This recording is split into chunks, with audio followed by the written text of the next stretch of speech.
The Nazi war machine had run rampant over Europe, and North Africa was next.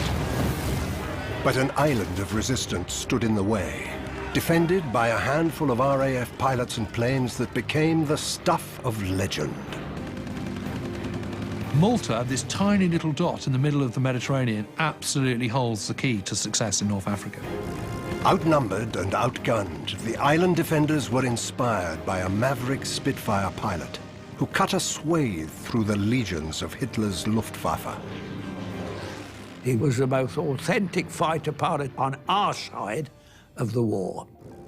He was unique. He relished it. He went into battle expecting to win, and he did. He was in a class by himself, as far as I was concerned. But the man who became one of the greatest Allied aces of the war had a wild side that couldn't be tamed. He is a really mean, lean killing machine.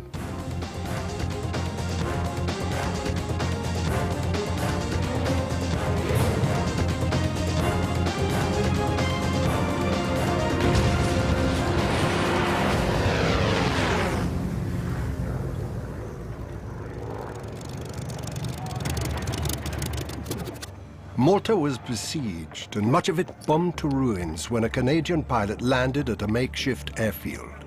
George Burling was one of 32 Spitfire pilots, drafted in to mount a last-ditch defense of the tiny Mediterranean island. A strategic stepping stone between Europe and the desert battlefields of North Africa, Malta had to be held at all costs. It's absolutely essential that we don't surrender it, that we don't lose Malta. So both sides, the Axis are absolutely determined to take it for that reason, and the British are absolutely determined not to lose it for the same reason.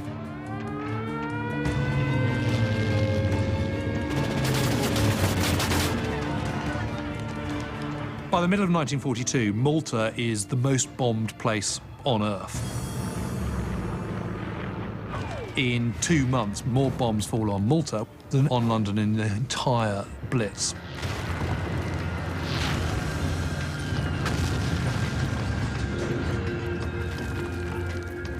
They were trying to destroy Spitfires on the ground.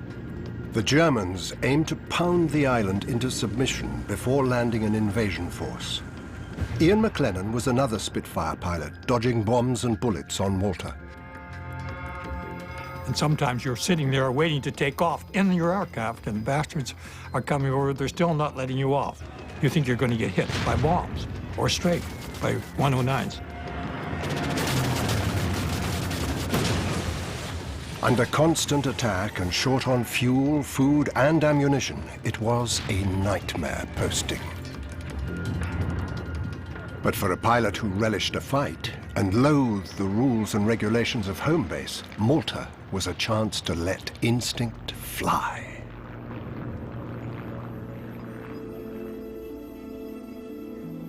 Born in Montreal in 1921, George Burling was captivated by aviation at an early age.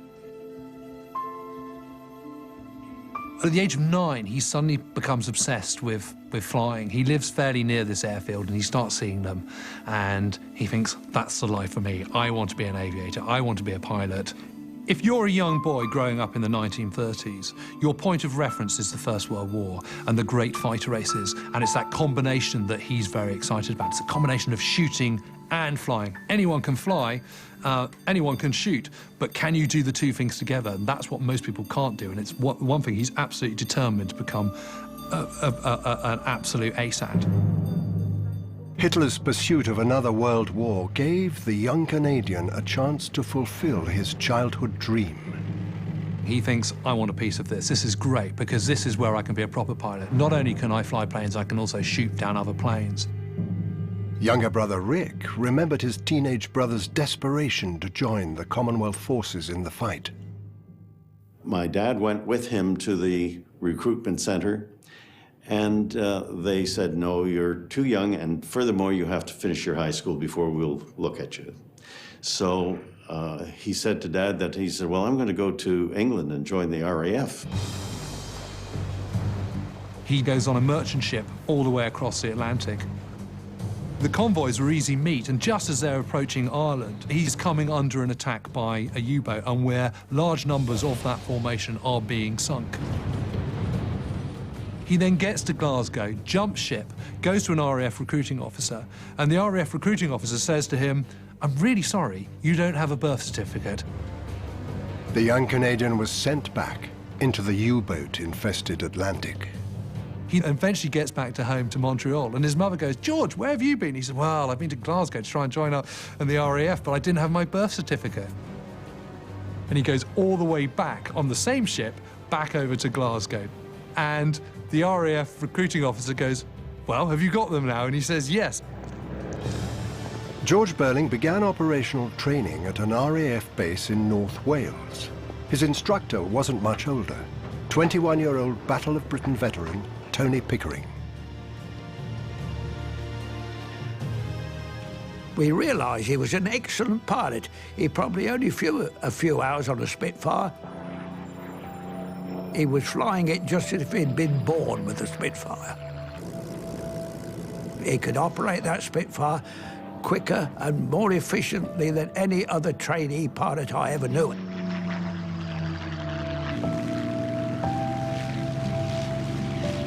Accomplished in the air, the young Canadian had a turbulent time with superior officers on the ground. The people further back, your wingman. George was always hanging loose, never buttoned up, scarf round his neck, no tie. He wasn't an example for good discipline. You could sense he was somebody different. The only thing George ever thought about was how to become a fighter pilot, a good fighter pilot. The trainee's accuracy was tested with a dummy target towed behind another aircraft. Good shot, sir, and down he comes. George Burling was uncannily accurate, easily outshooting his battle-experienced instructors. Bring him in, boy. He's done a good job. He used to come back after firing and he'd say, "You'll find 65 holes in the drogue." The score? About 65. Can't be. George was very, very accurate. He knew exactly how many of them had hit the drogue. He could have taught me a lot, I can tell you. Oh, exceptional, exceptional. I couldn't have done it like that, nor could anybody else on the station. The Canadian trainee qualified in just 3 months, finishing top of his class. He was hurled into action, posted to 41 Squadron Sussex, and in March 1942, deployed on the dangerous mission of escorting bombers over Nazi-occupied France. His childhood dream had come true at the controls of a state-of-the-art supermarine Spitfire.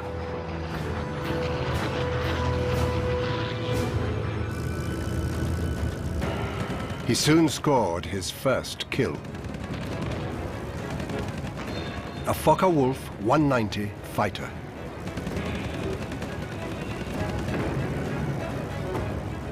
But his lust for combat landed him in hot water. Fellow pilot Donald Loudman recalled how George Burling repeatedly broke formation without permission in the hunt for blood. Pilots in a squadron become very close. They're your buddies. They're there to help, to protect, to do the job that you're assigned to do. As a result of this, you get to be very close to them. Not only while you're flying, but you do the same sort of things on the ground. But there's no George Burling around. He's gone somewhere or doing something else. He was a loner. He wasn't with us. Being an individual, being a lone wolf is seriously frowned upon, no matter how good you are as a pilot. And so Burling always, from the outset, from the moment he arrives in England, is always an outsider. He's always a misfit. He doesn't quite toe the line. Let's get started, shall we, gentlemen? I want you to listen, and listen very carefully. What I'm about to tell you may just keep you alive. He was a natural pilot, but his untamed talent meant little to the sticklers for discipline among the officer class of the RAF. You're all listening carefully. Jolly good. Then I will proceed. I want there to be no mistakes this time, Mr. Burling. He's seen as an outsider, an eccentric, someone who doesn't want to play ball. So let me just reiterate once again, flying in Vic formation. No matter how good he is as a pilot, he's the new boy. He's put at the tail end of a formation when they first go over. It's tail end Charlie. Tail end Charlie. That would be you, Mr. Burling. Yes, sir. Tail end Charlie was the most vulnerable position in an attack, but the brilliant yet ill-disciplined flyer would not be brought down. Okay, I want you to be the eyes and ears of your squadron. He wanted to do it his way on his own, and heck with these rules that other people have laid down.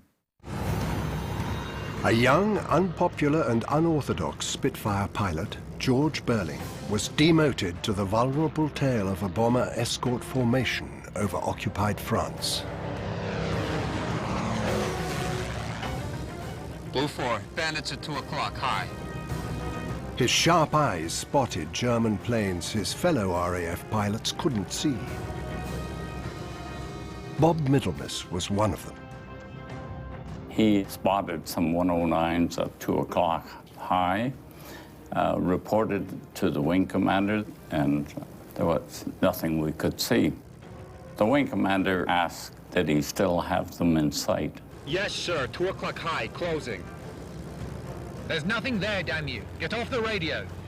And that's when, unbeknownst to us, he just peeled off.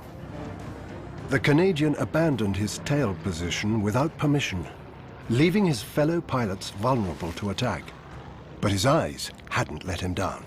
The lone wolf closed in on a squadron of German fighters. Burling does have very, very good eyesight, but what he's done and what other pilots don't do is he's trained himself to be able to pick out objects in the sky before anyone else. And the reason he's done that is by this process of scanning, which is now completely standard practice if you're a pilot. The point is, if you start fixing on a particular object, your eyes focus, and then they've got to unfocus and focus on something else. So he's learned how to pick up objects by doing this sweeping where you look across and you go, you don't, and you sweep back again, and then you sweep across, but not at exactly the same height as the previous sweep. Banking his Spitfire around, he zeroed in on the leader of a pack of Focke-Wulf 190 fighters.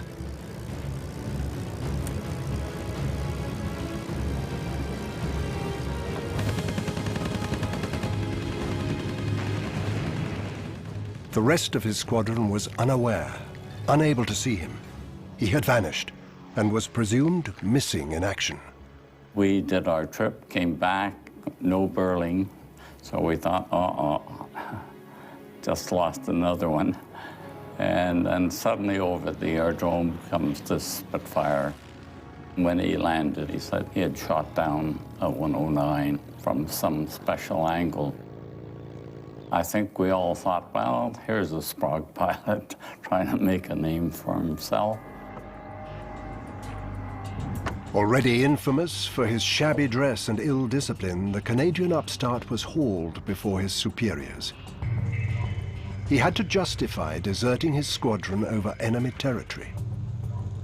Take a seat, Burling. He hoped a gun camera fitted to his Spitfire would do just that. Burling shoots down this plane, but when they go and look at his gun camera, there's no evidence of any plane being shot down whatsoever because they just simply can't see it.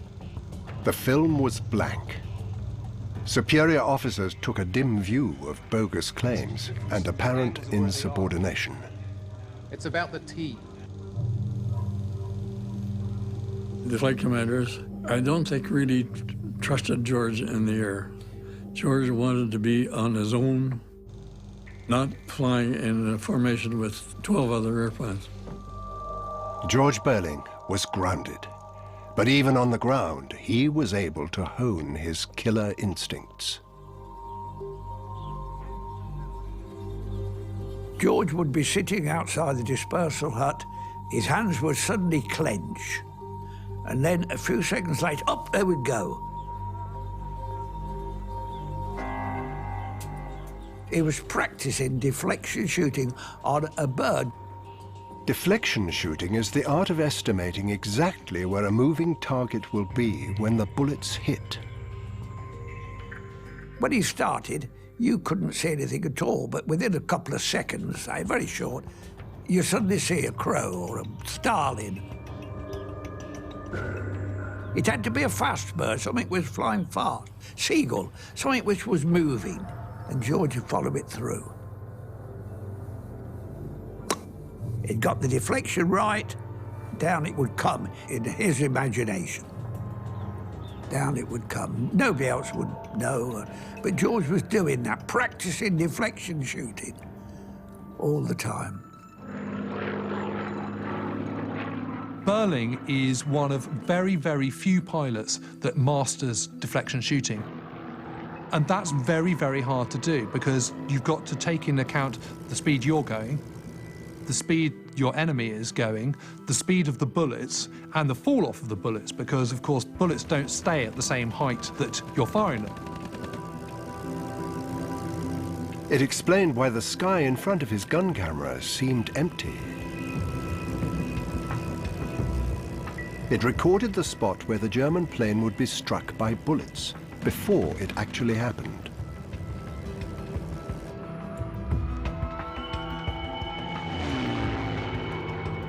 If you've already got a guy who's a bit weird, a bit of an outsider, and he's then claiming he's shooting down planes with amazing deflection, which almost no one can do, and there is no evidence of doing it, then he becomes even more of an outsider than he already is.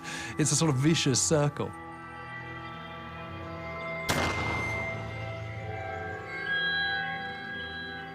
He's a troublemaker. He doesn't toe the line. He's not part of the squadron. He's a lone wolf. And that's when he says to his CEO, look, please get me out of here. Get me a transfer anywhere. The maverick pilot soon got the chance to spread his wings. A married officer was horrified when his posting came through to the hell of Malta. The young Canadian volunteered to take his place. In June 1942, George Burling was sent into the maelstrom of the savage, bloody battle for Malta.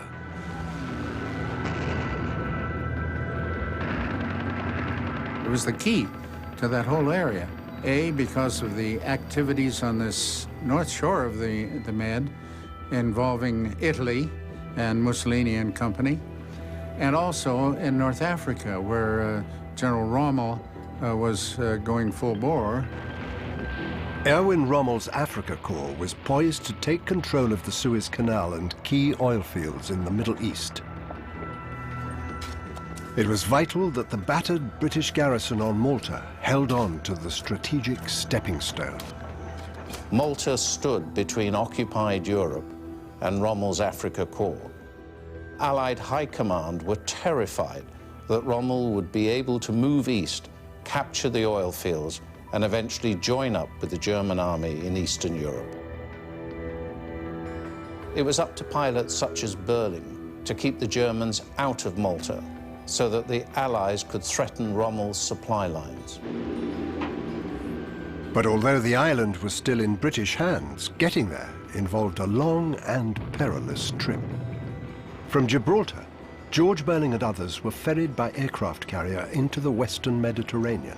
From there, it was an 800-mile flight across enemy-infested skies. Pilot Bob Middlemiss was on the same trip. As we approached the island, we were intercepted by 109s from Sicily. And so we had to fight our way in. One of our chaps in our section of 4 was shot down. Of the 31 that took off from the carrier, 27 arrived. George Burling was among the survivors who made it to Malta. The garrison needed every pilot and plane it could muster. Sir. The island's squadron leader, Laddie Lucas, was well aware of the young Canadian's troubled past. Laddie thought he would disrupt the whole squadron, you see, with his goings-on. He obviously had no idea of discipline or anything. But Laddie could handle him. How was your journey? On Malta, skill and courage were more important than etiquette. Unlike some of his fellow officers back in Britain, squadron leader Laddie Lucas recognized and respected raw talent. So what made you decide to come here? I want to fly planes and shoot down Germans, sir. Okay. We'll take you. Thank you, boss. George Burling and Laddie got on very well because I think that Burling respected Laddie's very much.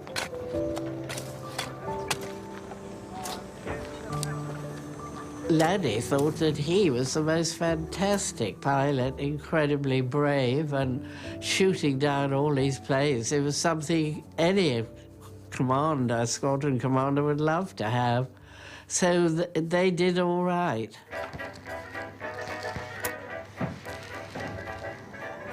Just 3 days after his arrival, the Canadian was called into action.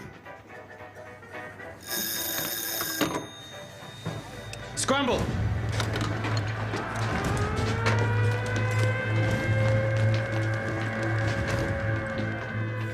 He and 3 other pilots intercepted 15 Messerschmitt 109s. Armed with cannons and machine guns, the formidable Me-109s matched the Spitfires in speed and handling. They also outnumbered the RAF pilots by more than 3 to 1. Yet George Burling still blasted one of them out of the sky and made it back to claim his first kill over Malta. But far sterner threats lay over the horizon.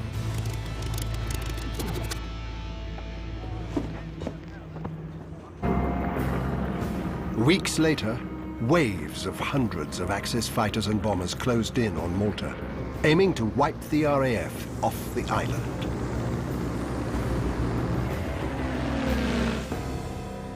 George Burling and his fellow pilots had less than 100 planes to fight with. Once again, the RAF was vastly outnumbered by 4 to 1.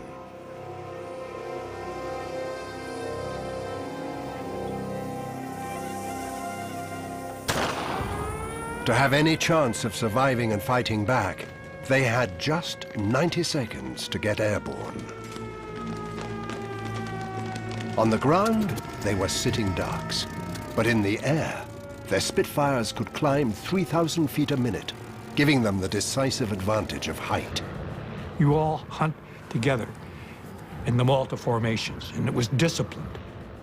You were bloody well expected to do what you were told to do, and break when you were told to break, not before that. But once again, the Canadian Maverick broke the rules and formation, and single-handedly swooped into a clutch of Italian bombers.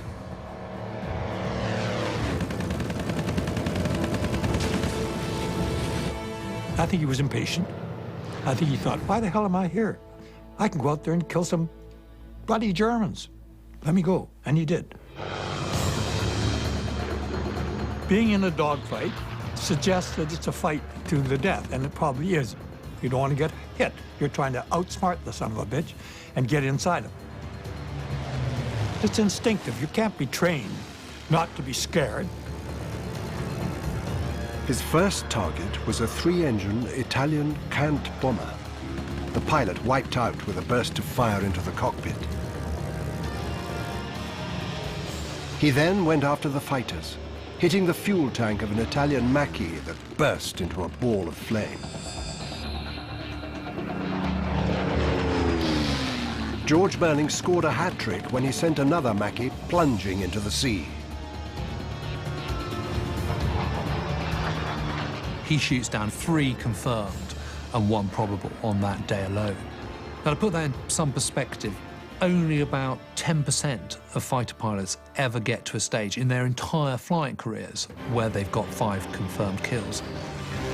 It seemed too good to be true, but Burling's deadly instincts in the air were proven on the ground.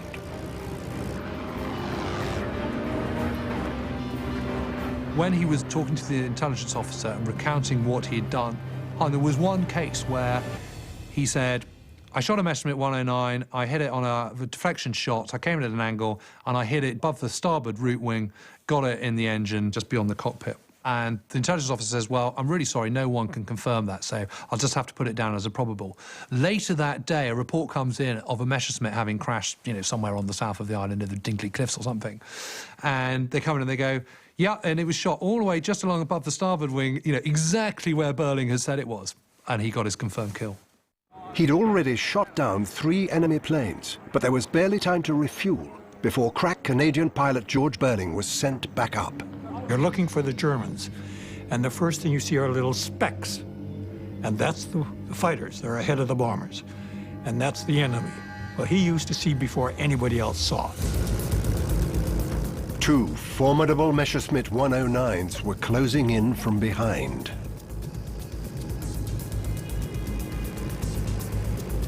But the eagle-eyed aviator saw them first, turned, and fired from what was thought to be an impossible range.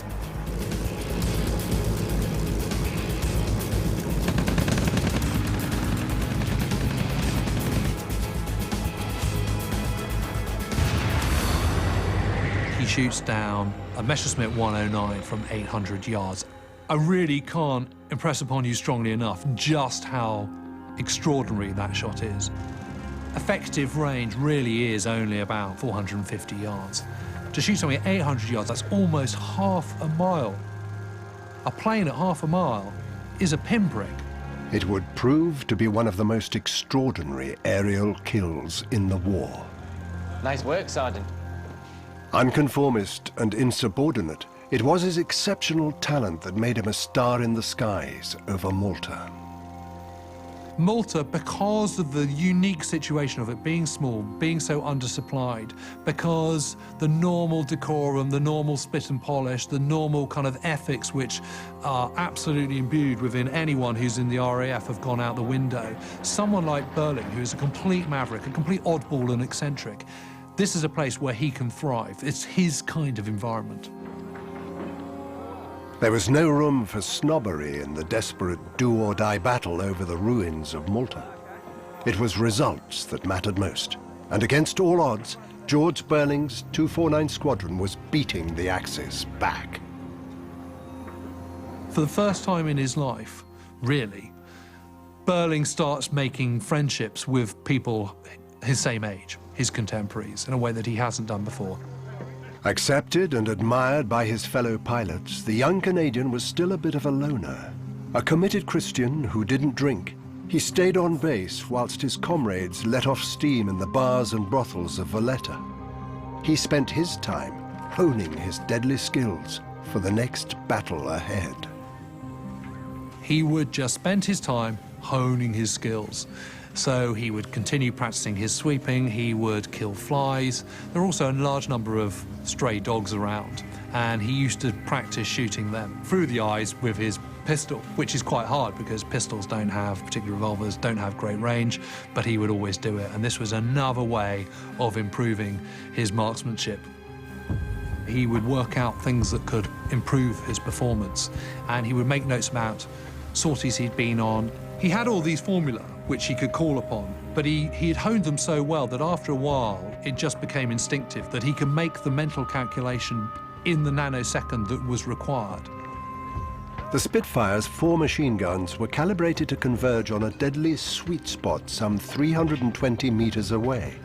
George Burling had his guns readjusted so the stream of bullets would meet 100 meters closer in. Only a limited amount of ammunition could be loaded into the wings, enough for just 5 3-second bursts.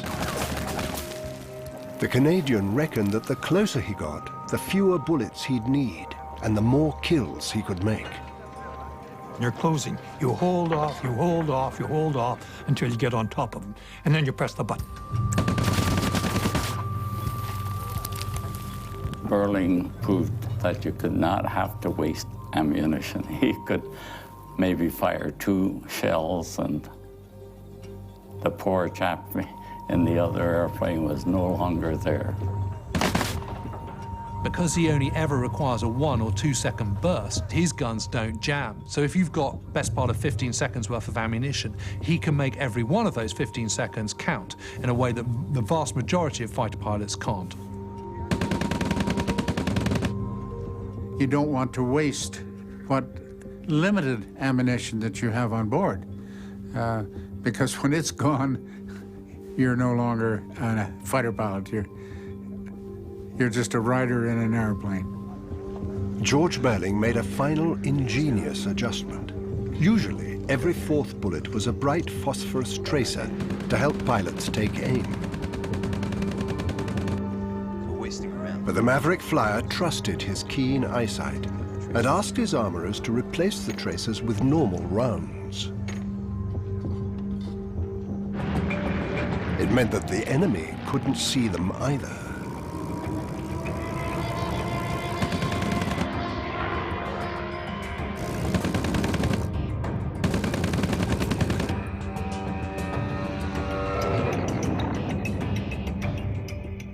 His Spitfire was soon adorned with 17 confirmed kills.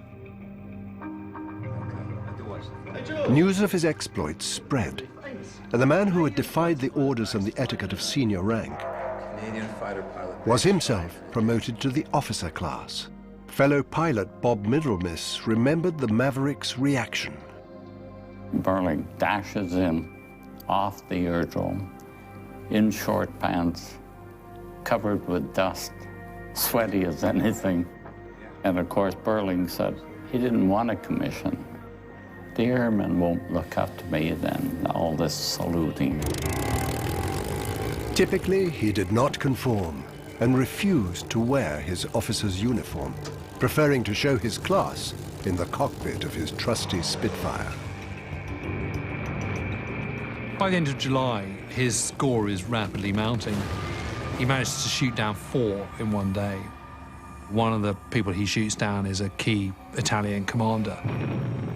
He is a really, really mean, lean killing machine. I think he loved rushing off and shooting them all down, because he didn't seem to have any fear. He was only interested in flying and fighting and shooting. And that was what had consumed his whole being while he was there. Despite George Burling's triumphs in one-to-one combat, his comrades were fighting a losing battle. Many did not make it back.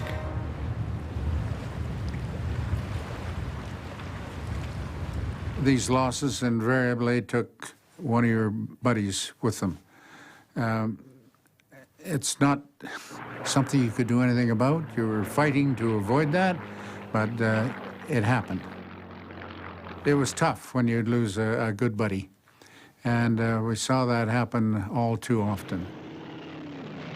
Well, I think the most frightening it was when someone would be screaming at me.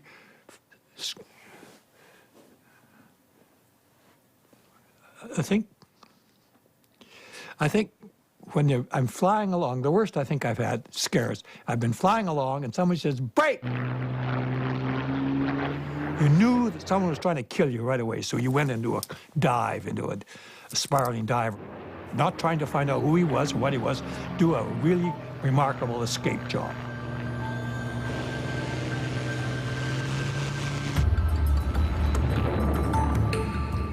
Allied pilots were outnumbered and running out of critical supplies, ammunition, planes, and manpower. A blockade enforced by Axis warships was starving Malta into submission.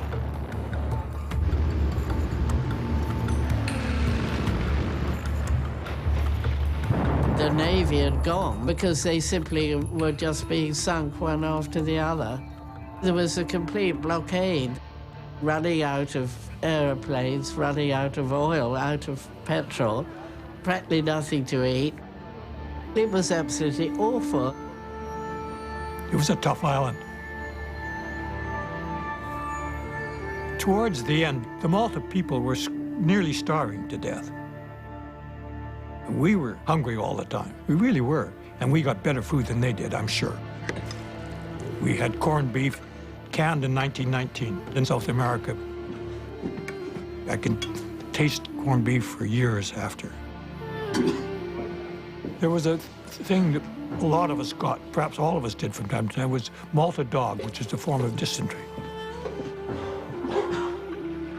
And it was messy, and it could be so messy you couldn't fly. Malta Dog did what no Axis pilot could do and brought down George Burling. The entire island was ill, facing terminal defeat. The Allied High Command administered a desperate last-ditch resuscitation. Operation Pedestal. 14 cargo ships loaded with food, fuel, and ammunition were hurled at the enemy blockade, choking Malta. But their escort of battleships and destroyers could not ward off waves of aerial attack. One by one, the Allied freighters were sunk.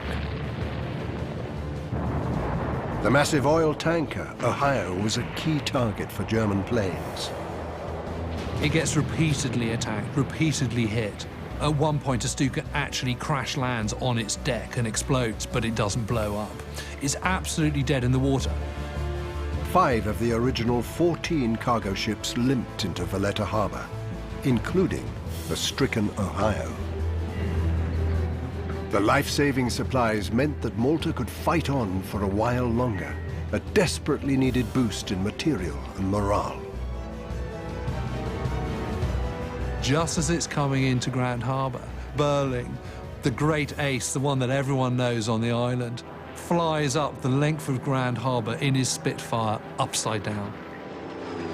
But Malta was still in dire straits, and the Germans and their Italian Axis allies regrouped to launch a decisive knockout blow from the air. It would prove to be a fateful battle for the young, unorthodox ace, George Burling. He'd notched up 24 kills, more than any other pilot in Malta.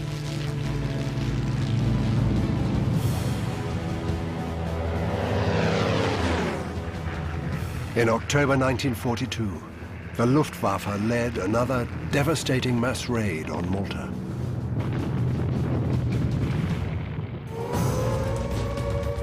It was around lunchtime when George Burling and his fellow pilots were scrambled to meet the waves of enemy raiders closing in. Aircraft filled the sky. It seemed that pilots were more likely to crash into each other than get shot at in a maelstrom of men and machines.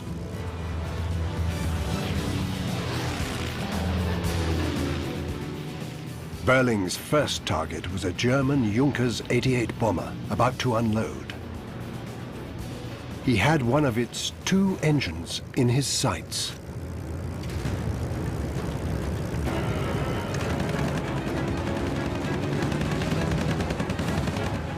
But just as he's done that, he sees one of his colleagues in trouble with a Messerschmitt 109 on his tail. So he hares after his mate.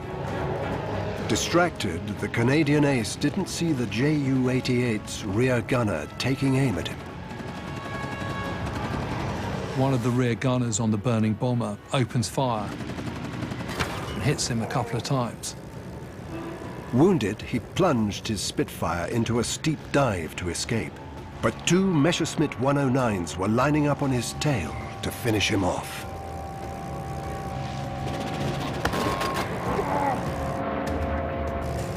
Hit in the leg and bleeding heavily, he threw his plane around, not to escape, but to turn the tables on his attackers. He spotted another Me-109 closing in on a fellow pilot and took deadly aim.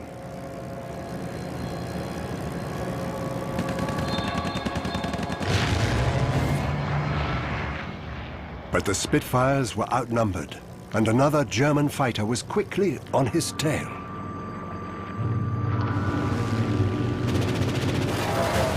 In that moment, Burling gets hit by a 109 himself, and this time by a cannon shell.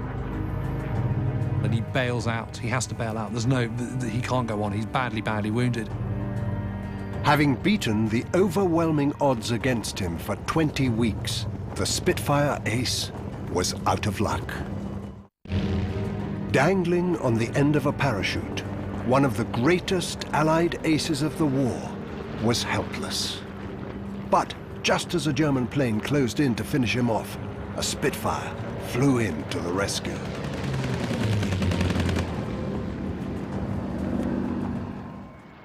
George Burling and his RAF comrades were grossly outnumbered, yet managed to destroy around half of the Axis planes sent to wipe them out.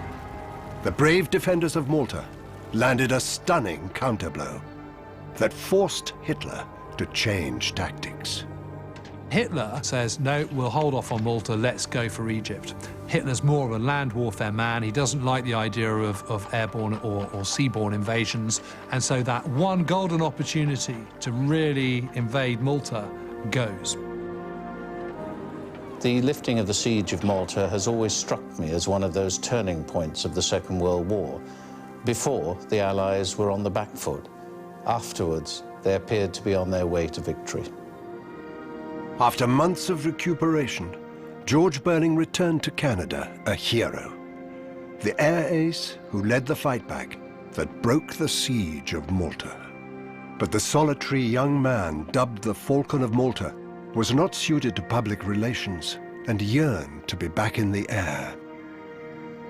He was just 20 years old when he came back a hero.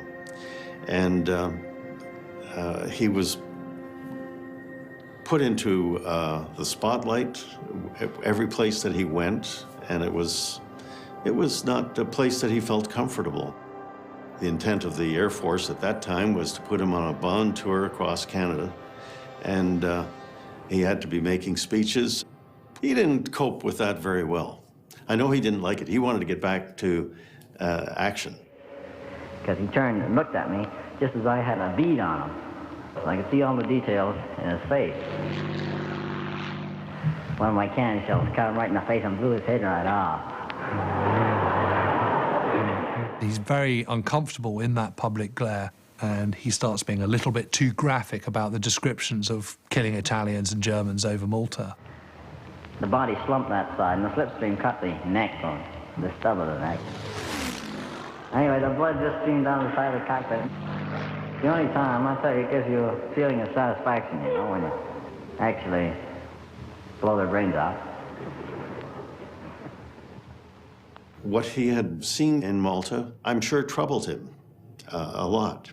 I can remember him speaking about a little girl that he saw just wandering on the street, and she had part of her one arm blown off and the other arm was just hanging. And that disturbed him a great deal. Without a war to fight, the air ace drifted aimlessly until a new conflict beckoned in the Middle East. In 1947, Israel is looking for people, mercenaries effectively, who will come and help them in the war against Palestine. Burling is one of the people that's contacted, and he immediately puts his hand up. At last, here is the opportunity for combat flying again. He doesn't care who he's flying against, he doesn't care who he's flying with. The important thing is that he's given that chance to do combat flying once more. In May 1948, he'd swapped a Spitfire for a Norseman transport plane, bound for Tel Aviv. While on approach for a stop at Rome, his plane exploded in a fireball. A freak accident that finally felled the Falcon of Malta. In a short yet stunning career as a combat pilot, George Burling scored 31 kills. He was just 26 when his last flight ended in a fatal crash. Burling's complete purpose of life was to be a fighter pilot. That's all he was interested in. And what he had was enormous skills and agility in the air, phenomenal eyesight, and superb marksmanship. And those three factors made him stand out in the top 0.5% of the pilots of the war. George Burling's contribution to the war was extremely important.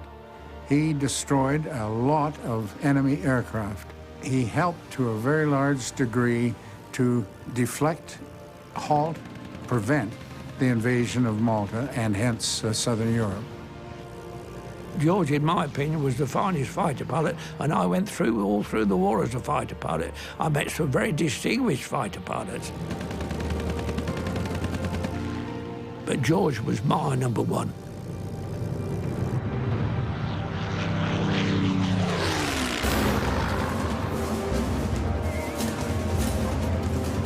History Night is back next Tuesday night from 8. After the break, Nazi Secrets investigates the tragic tales of Hitler's damned women.